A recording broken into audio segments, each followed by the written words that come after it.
बेखौ आङो बर' थुनलाइ आफादनि सासे मावथि हिसाबै गोख्रों रावजों सोंखारियो।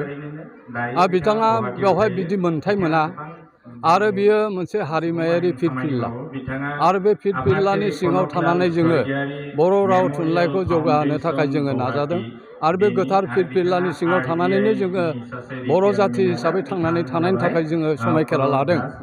दिनै बिथाङा जुदि बिदि मावदोंब्ला जोङो बयबो बिथांखौ जोङो माने सोंखारिनांगौ आरो बिथाङा जाहाथे इयुनाव बेबायदि खामानि मावा आरो बे मावनायनि थाखाय जोङो आयेनारि बेबस्था लानो थाखायबो जों खावलायगोन आरो बेबायदि जाहाथे दाखालामथों अपमान दाखालामथों। It is a great insultation to the Bodo' society. बेबायदि जाहाथे जाया। जोङो सिगाङावबो बेबायदि मोनफा मोननै जाथाय नुबोदोंमोन, खिन्थु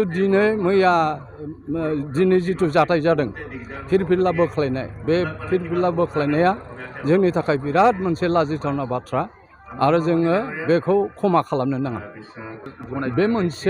बे मोनसे बिराद गिदिर मोनसे सोंलु।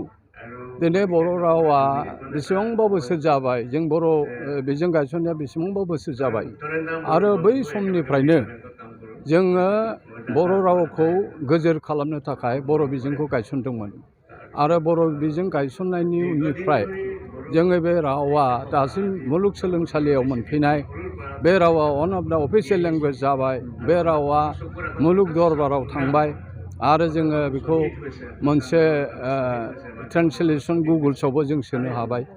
दिनै बियो इन्टारनेसनेल लेभेलावबो बियो बर' रावा खारबाय।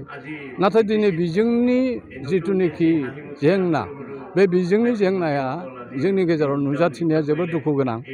मानो होनना बुङोब्ला जों नुदों जे गाव गावनि सासे सानै गथ'खौ जोंनि गारजेनफ्रा गावनि गथ'खौ बर' बिजोङाव होआ आरो सोरखारि बे फरायसालियाव होआ।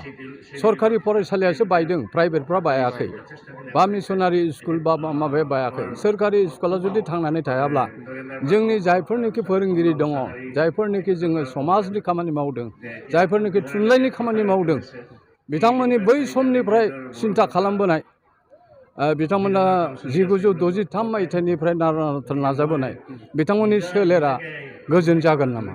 जों जाया। जों बेखायनो जों चेलेन्जिं मुडआव जों मोनसे सानदों मा, आन्डार NEP नेशनेल एजुकेशन पलिसि जों खारनानै जोङो बर' बे बिजोंखौ जों रैखा खालामथारनांगोन आरो गार्जेनफोरनि जोङो एवारनेस लाबोनांगोन आरो जोङो बिमा बिफाखौ बुजायनांगोन जोङो बर' रावखौ मानि थाखाय माबादों। आरो medium is not A factor. बर' रावजों फरायबा जे साख्रि मोना, माबा मोना, इन्जिनियार जाया, डक्टर जाया, एडभान्स इन्जिनियार जाया, अमुक जाया, साइन्टिस्ट जाया, बे नङा। माने दिनै गावनि बिमानि रावजों लिरनानैबो IPS, UPS, डक्टर, इन्जिनियार, बायदिसिना साइन्टिस्ट जानाय अनेक बिदिन्थि दङ।